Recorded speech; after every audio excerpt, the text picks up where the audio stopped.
So I'll tell you about the story. I saw Black Grace Dance Company. Artistic director and founder is Neil Irmia.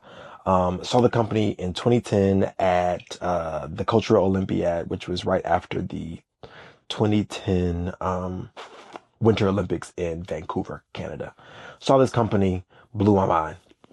I was jet lagged and everything, but I just remember traces of individuals through the air, on the ground, not even acrobatics, but just like feats of athleticism. And I was like, what is that? But I wanted it. I was 3 years into evidence and I saw this company and I wanted it. And I was just like, I got to do it. I had a teacher to say like 3 years max in evidence and then you got to go do something else. Right. So I kind of had this in my brain.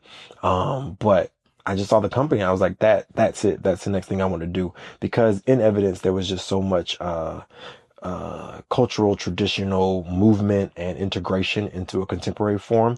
And I saw that same thing in Black Grace. There was a Samoan Pacific Island, cultural influence inside of Western contemporary dance that I was like, I can do that.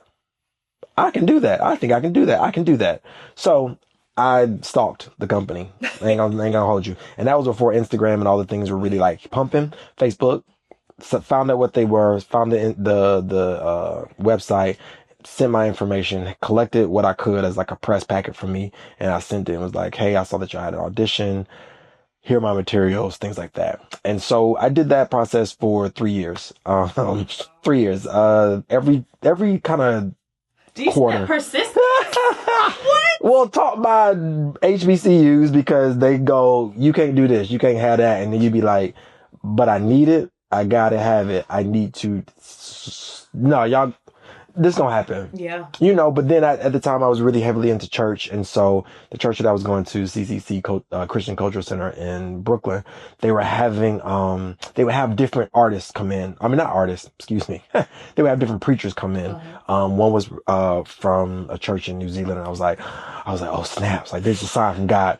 I was on tour with, Camille A. Brown. I danced with Camille A. Brown for 6 years, when I was in New York, and we went to Jacob's Pillow, and I saw, cause then Black Grace had a movie video called, from Cannons Creek to The Pillow, right? And it was about their journey from, this small, town in Porirua in New Zealand, and making their way to Jacob's Pillow, a massive feat for Pacific Island guys that do their cultural dances, with influences. So again, I got that tape for Christmas, because I was like, oh, this is what happened. Then I'm gonna get the tape, very daring dance grooves, Fatima Robinson. Tapes, VHSs are a thing for me. But that's a course now that they're teaching in college, how to learn choreography from video. You've been doing this since you were in elementary school. Yeah. So you were good. But you gotta get the information. Like, how do I get the information? Oh, they have a documentary. Okay, well, I want a documentary for Christmas so that I can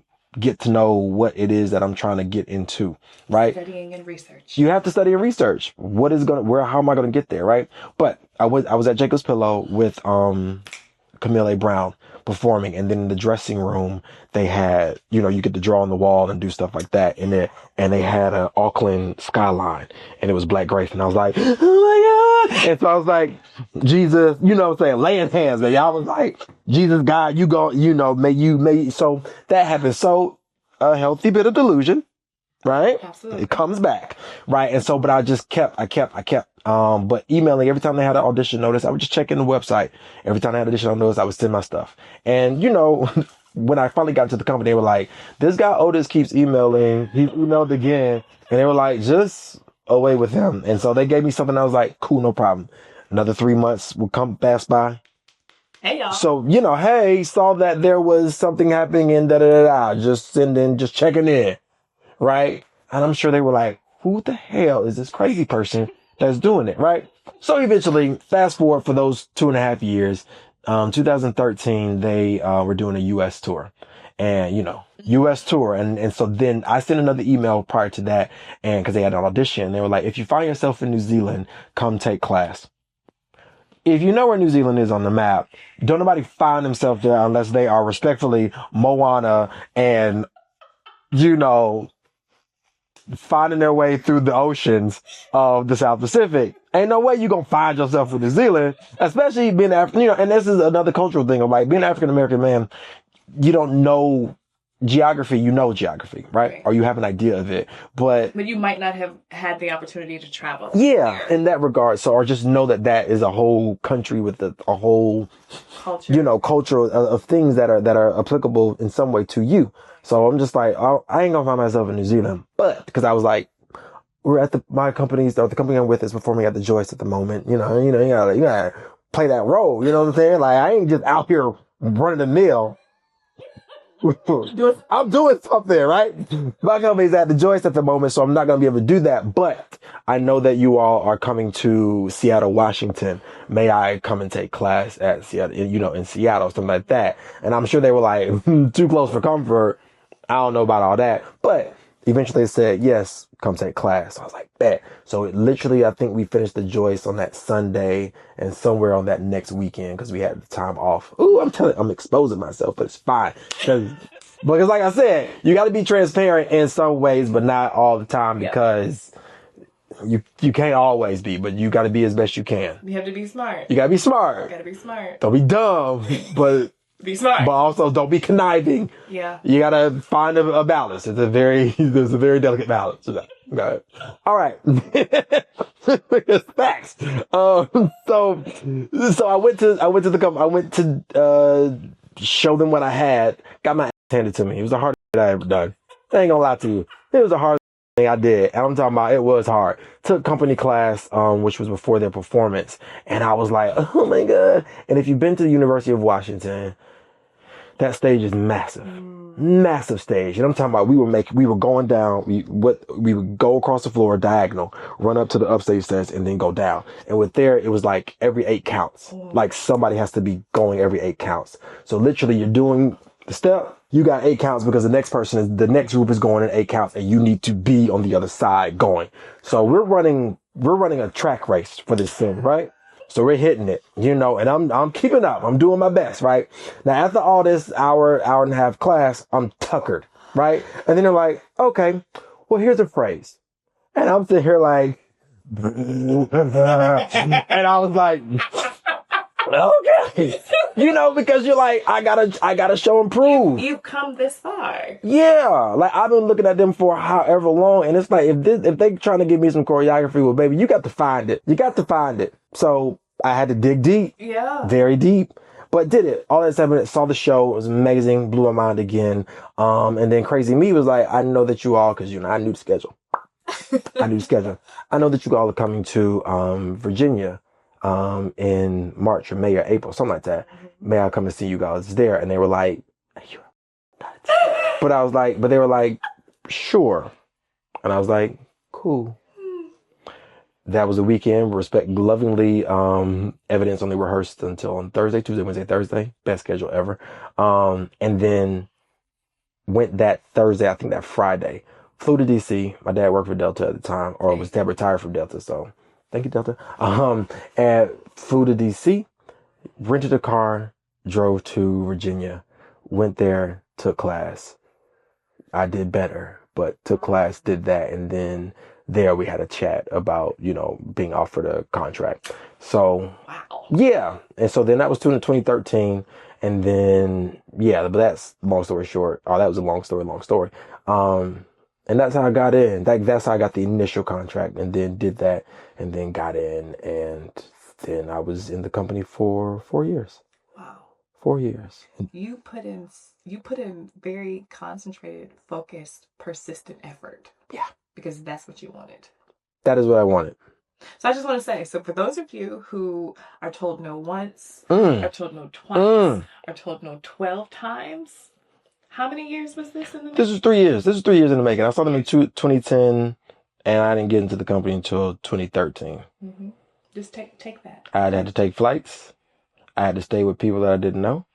Who was like, yeah, does anybody know somebody in Seattle? Yeah, I know somebody teaching at da-da-da-da. Okay, well, can I? And then it connected, and then I stayed, and then it was, on to Virginia. I had to just go down because I stayed with Baba Hassan for the night, drove down, did that, came back, stayed with him, then went back to New York. Mm-hmm. You know what I'm saying? Like, you got to do the groundwork. Like, you have to do the work, period. And just, yeah, that sounds funny. You got to do the work, but You do. You really do. If there's something that you want, you have to get after it.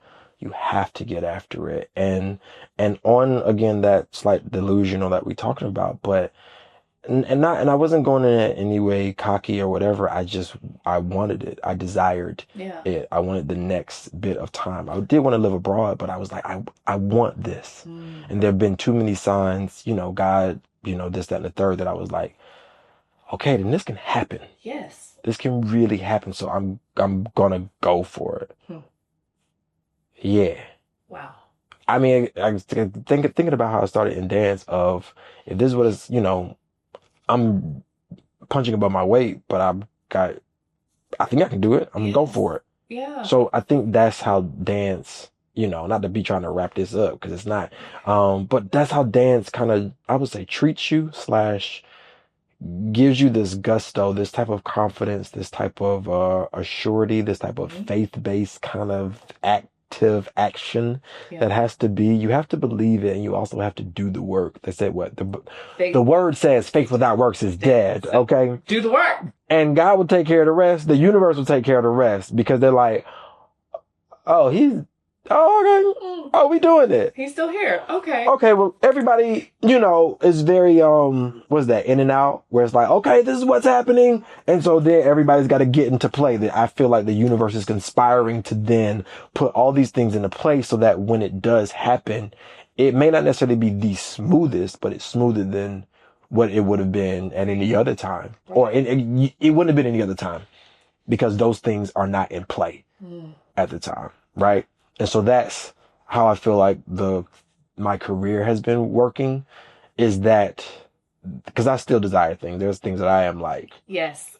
You know what I'm saying? Like, I'm like, you got to give this to me. You know what I'm saying? That's what I'm saying now. You know what I'm saying? And I'm just like, it ain't working yet. And that's cool. Not yet. That's cool. It's so close. There's so many things that have been like, yes, you can. And then I'm like, oh, because of the schedule that I have, that integrity point, and they'd be like, oh, okay, well, based on that, no, you can't. And I'm like, no, how do you book a job and then get cut for the job in a matter of 24 hours? You know what I'm saying? Like, it's like, I know a thing or two about that. Right.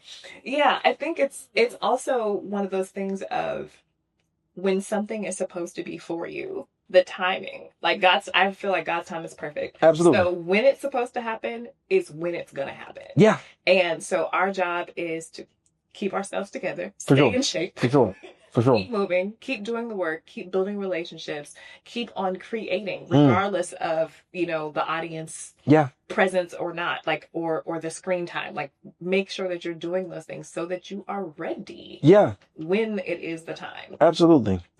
So you have been on stages literally all over the world. Yes. And you have been had some screen time. Yes. As well. Yes. And, you mentioned being a part of the most recent tour of Queens of R&B. Yep. As one of the dancers, which, if you guys see any of the clips, he stands out. I'm just saying, like, bro is doing amazing work. And that also, your perspective has widened. Oh, yes. Just like we talked about, like, from what you thought dance was when you were watching those VH tapes to when we got to college and what that world looked like, and then also like what you've experienced because you've lived and worked abroad. So what about those things have inspired you inside of your own choreography and your own creative work? So much. I think going to Howard again changed my life. Howard was the thing, because I didn't know, and again, you just don't know all the cultures that are amongst you. Black cultures, diasporic cultures specifically. Because there's so many subcultures inside just being black. Yeah. Right. So then going to Howard was like, there are people that are darker than me or my hue that are like, English is my second language. And I'm like, what we talking about? Right. And I'm from College Park, Georgia. I'm just, I'm coming from College Park and going to school in 2003. Right. So it's, Atlanta got some culture to it, but it's not what it was. What it is now wasn't what it was then. Right. And so then going to Washington, D.C., you're getting Nigerian, you're getting, Congolese, you're getting all types of people that are black. And you're like, okay. Like, and also knowing that black people live places that you didn't know black people live. Right. Right. I had a best friend at the time from Alaska, and I was like, brother, what?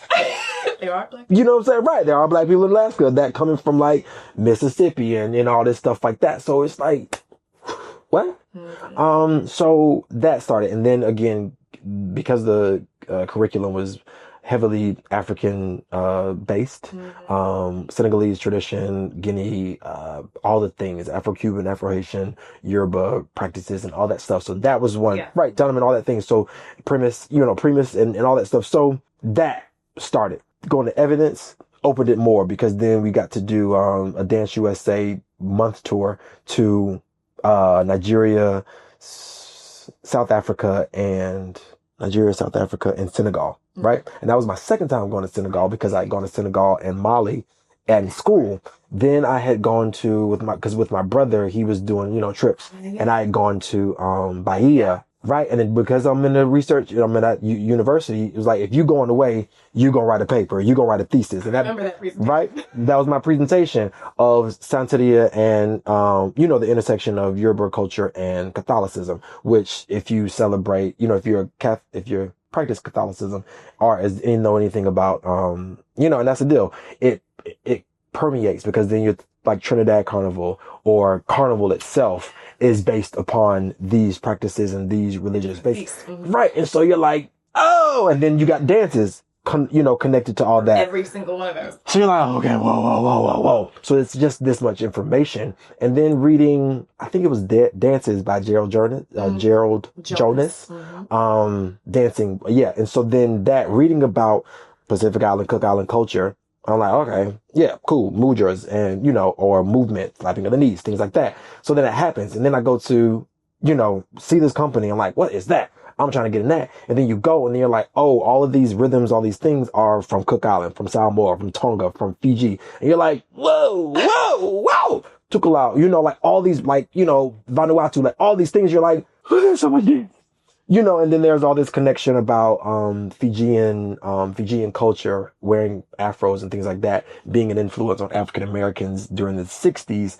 We don't know, kind of like we don't know which one came first because female Fijians were wearing their hair naturally in afros, but was it kind of like chicken and egg? Which one came first, right? And so then there's this connection that you're like, okay, there's a lot of information out here, so it just keeps expounding and keeps growing that it will always really be an aspect of learning.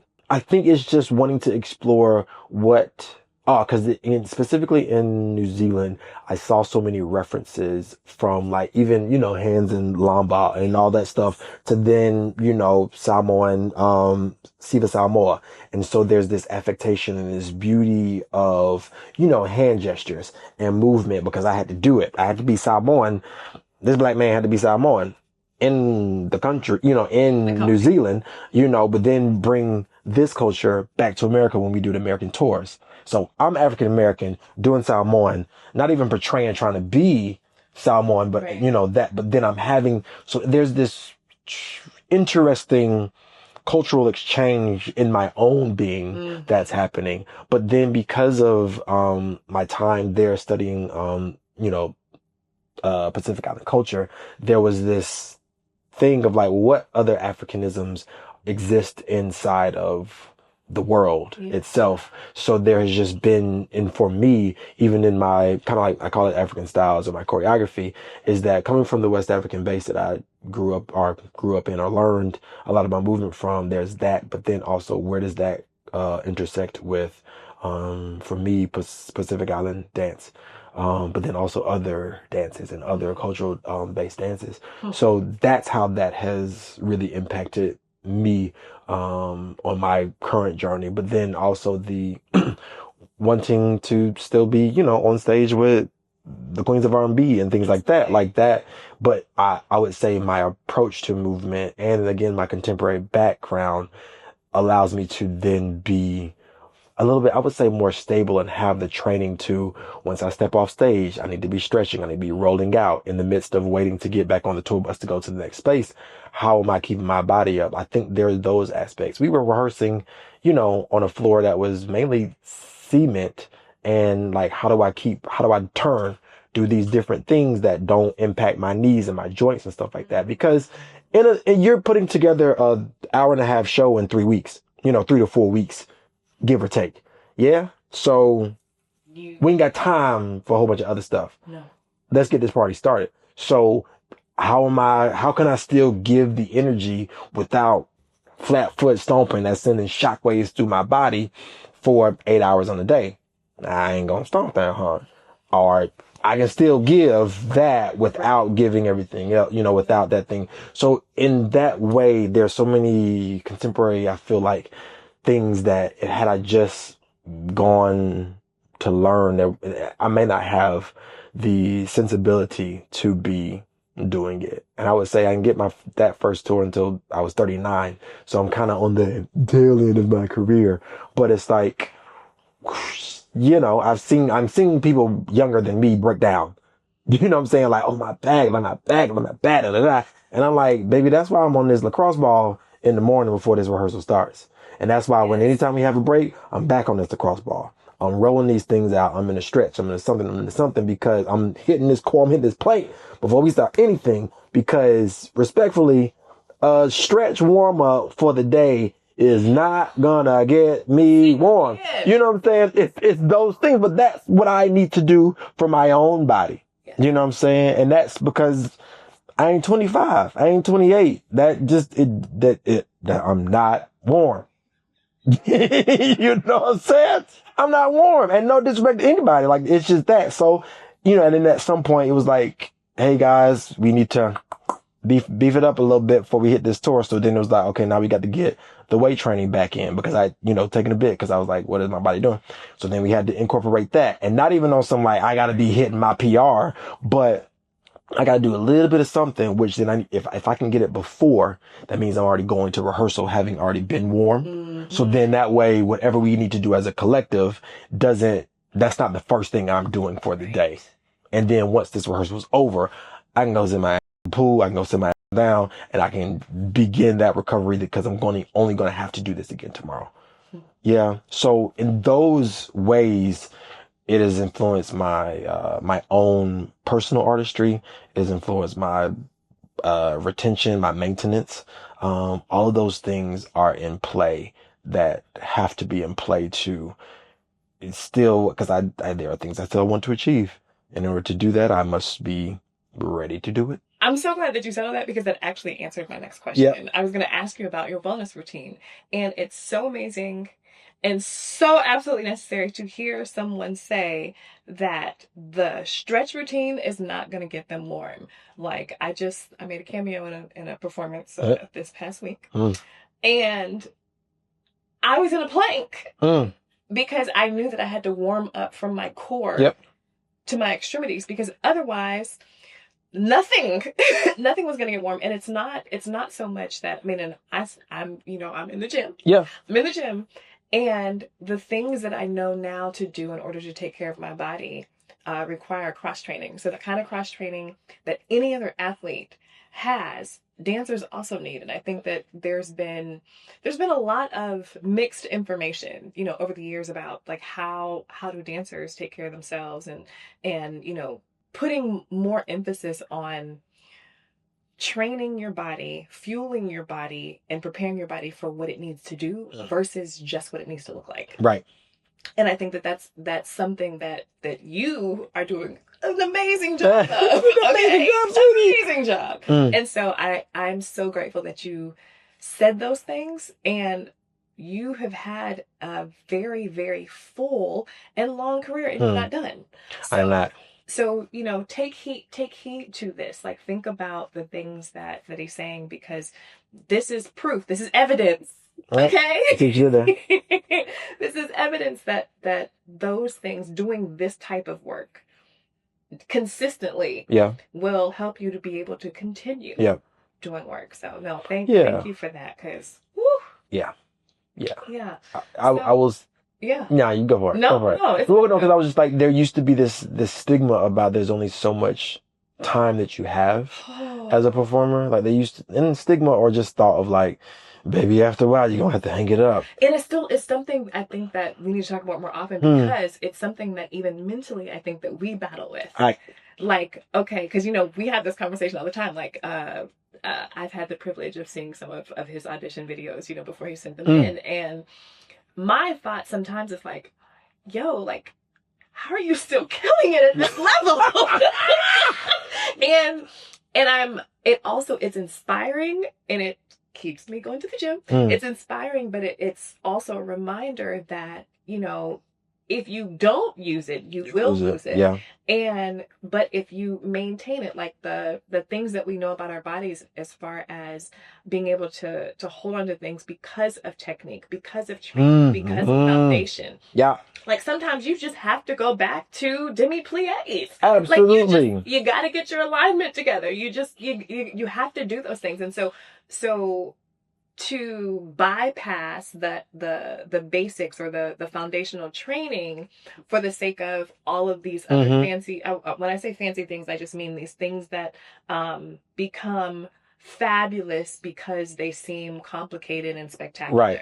And not realizing that the way that you're able to continue doing these fabulous and spectacular things is by, maintaining things that are connected to that foundation. Absolutely. So no, I'm very, very grateful that you are very living proof. Yeah, it's I think I have many people that I look up to, and again, Baba-san is well into his 60s, 70s, and he still kicks.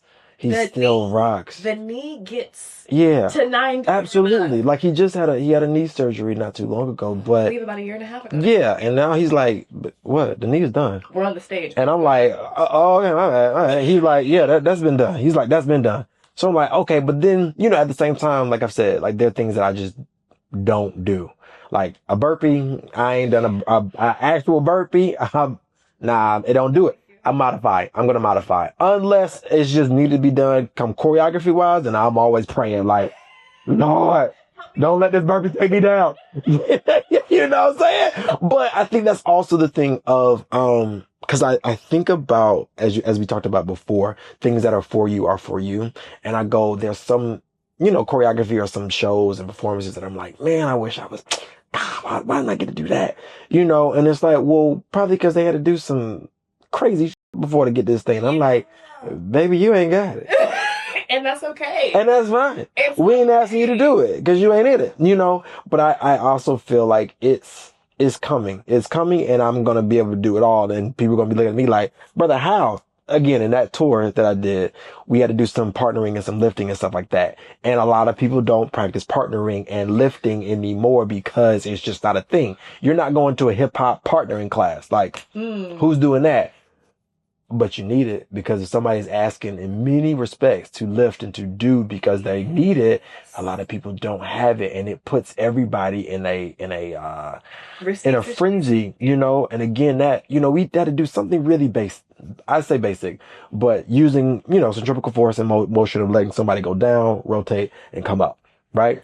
And I was doing that with different people, and people were just like, oh, this, like, baby, I can.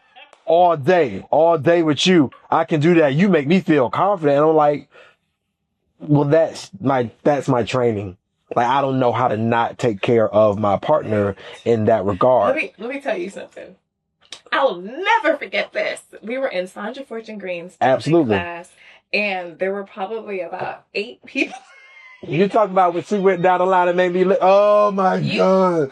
I don't remember what the combination was, but it was some type of petit allegro. And at the end of it, you had to carry one dancer from one place to the next. And it was a full rotation. And it was like, you didn't get to stop. And so, we can laugh about those things, but you got the practice. And that's what we mean about like, having that foundational knowledge and that kinesthetic awareness and the skill and technique to be able to say, oh, this I can do this. Still do this. Yeah, and that's again going from Black Grace. We had to lift, throw, catch, everybody, everything. I'm watching women 5'2" literally carry a man, Salmon man, 6'2", 6'3", and she's like on my back going down. I'm like, it can happen. Yes. It can happen, but that's where you employ technique and stuff like that. But you don't get a lot of those opportunities. There's no time. Or, yeah, I would say there's no time to teach while you're trying to choreograph and while you're trying to develop a thing. You just need people to be able to do.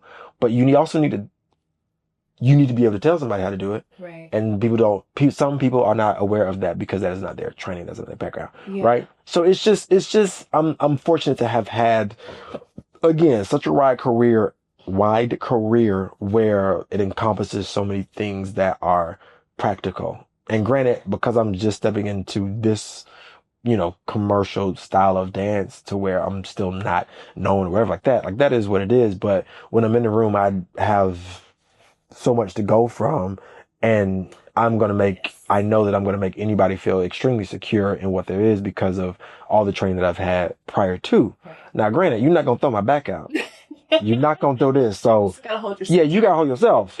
And also, no, that's not, you know what I'm saying? Right. There's just those aspects. Or can we try this that can hopefully achieve what it is that you're wanting to do? Stuff like that, to where you can give feedback and help, and help your partner feel even more confident about themselves to be able to do it, because it's that transference of information. Is that it's not just about me having all the knowledge and being like, I can do it, but it's like, okay, so if we're doing this, this is how this can help you, and this is how this will work better. Right. Help you. Yeah. Help us.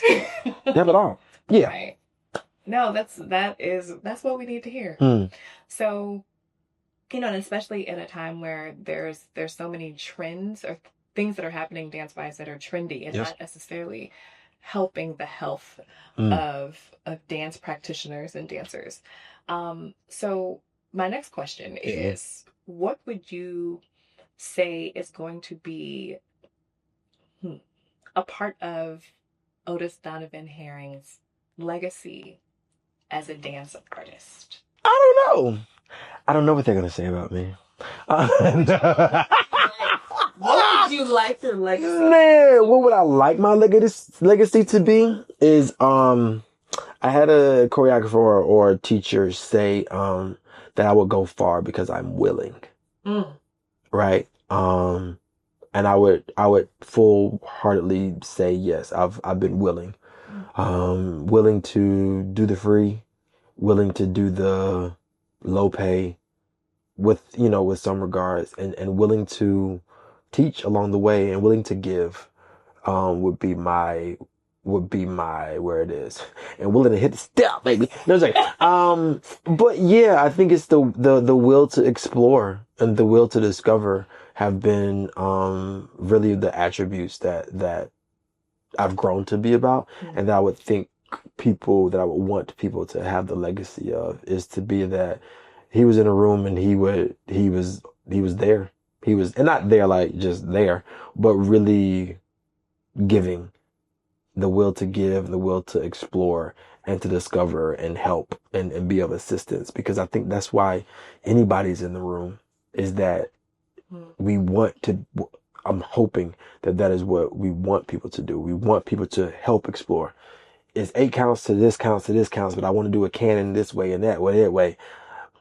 And the choreographer's like, I'm not that great in math, but I want this idea. And so you're, as best you can in your mathematic brain, of going, well, if they start on 4, then they should start on 8. And then, or if you want a 2 count, like how many count, be willing to give, because the choreographer has an idea what they see. They don't know if it's 2 count. They don't know if it's 1 count. They don't know if it's 4 count just yet, but they know that this has to happen. So then this person comes out to catch that. How does that work? Okay, well, we could try it this way, and you ain't got to do it full out, because we still need to find the way to make it work. But I'm going to give it so you can see, it's those things that sometimes people aren't willing to do. I rehearsal direct for a dance company, Dance I Quell, based out of Philadelphia. And a lot of times there's new dancers are just wanting to get information. Like, tell me what to do and I'll do it. And it'd be like, yeah, but we're creating. Yes, choreographic process involves all of us, not just the steps. I don't know. I don't really know. Yeah. I have an idea of what I would like to happen, so I'm going to give you this idea. That is what I would like this to happen. So if you can hold on to that idea, and then we can discover the steps and the movement and the timing and the this and the phrasing and all that stuff, then that is what we're hoping to achieve. But this doesn't exist yet. It only exists here and here. So you are in the room to help it exist in the form. And I think we have to teach dancers to do that, have to be about that. Like, you know what I'm saying? To be a part of the creative process. It's a process. And a lot of people and there's an anxiety about it. Yeah, there's an anxiety about it. You want to be right, but ain't no steps to be right or wrong at this rate. I'm just I need some help. Help me. You know what I'm saying? So I think that is what it is that me particularly been willing to help, but I'm also willing to help others. You know, like we all want to achieve a beautiful product. Yeah. So how can we do that? You have to be willing. You have to be, and I need to say willing to be wrong. Not until it's said, are you right or wrong? Right? And even then it's probably like, you know, yeah, maybe not. I don't know. See it out. See what happens, you know, explore it. Be willing to explore for yourself. You know, we had a dancer and the director was like, you know, the young lady asked the question, was like, well, they're like 2 counts before you want me to link up with them? Okay. And so what would you like me to do? Respectfully, I don't know. But if you know that you want to link up with them, go for it. Have your way. Yeah. Have your way with the step. And not inspire me, but like, I don't know, be creative and figure it out and just catch in with that because you're now there. But the question about it all is like, well, they gonna do something over here, you know, razzle dazzle myself, explore it for myself, and then do that, you know, and then at some point we can connect and then do that. But that long-winded answer, but to say that is what I would want my legacy to be, is that I've been willing to explore, discover, and assist and be helpful. Hit the step and be my best and work on refining being my best each time I am in the room and in the face. I have to say that I know that to be true about you personally. And giving you your flowers because you've consistently been that way. I remember my first time attending IABD was in Brooklyn, New York, and I think Evidence was actually hosting. That was my first time being in New York City. Gotcha. And I got on the train. We all got on the train together, I think all the dance majors, and at some point I did not make it off of the stop that I was supposed to. Highly possible. And you came back for me. And I'll never forget, that was one of the many moments that you were willing to help. It wasn't just, you know, out of the generosity in the dance space, but it was part of just how you were operating. And so I am grateful for that in many other moments, and being able to see how the beauty of all that has manifested into not just the person you are, but the artist that you are, the human being that you are, and the way that is being experienced by other people who get to see and hear you and your work. Thank you. Yeah. I received that. And I'm so grateful that we got to have this conversation today. Thank you for having me. I love you so much. I love you. Yeah. Yeah. Thank Delightful. Oh my God. No, it's good. It's good. I have to do something that's in out of order. Get it. Okay. So I have some rapid fire questions for you. Shucks. Okay, hit me. I'll try to, okay, just the answer, not a whole bunch of mess, just the answer. All right. All right. Favorite dance film or documentary? You got served. Yes. All right. Dream collaborator. That can be rapid. You can have several. Okay, you can have several. Dream collaborator. Yes. So many. I would say Paris Goebel. I would say Riley Bourne. I would say Sean Bankhead. I would say, Lyric Cruise. I would say, Devin Solomon. I would say, who else do I want to dream collaborate with and make something so beautiful? I think Lance Savali, Cody Wiggins, Ty Williamson, even though I have a little bit, but yes, that Kyle Tootin, probably like a lot of New Zealand and American folks that I would love to do. Actually, I have a little bit, but I want to do more. Fofie Koto and Akosawa. I think that like everybody. All right. Everybody, yeah. And dot dot dot. And dot dot dot. If you heard it, your name ain't listed, come holler at me. I'm down. I'm so down. Oh, there's another guy, Pati. I don't know Pati's last. I don't have Pati's last name. I think it's Tyrell. Pati Tyrell. He does really beautiful Samoan based work, and it is lovely. Yeah. So those are some individuals that I would love to do. Go. Okay. Go to hype song before you have to get on the stage. Oh, I was in therapy because we love therapy. Yes. I think one of these songs was Jasmine Sullivan's Quiet Like I do and it loves me loud and they know when they're gonna take my time. I'm so happy I'm mine. I'm gonna love you long time or something like that.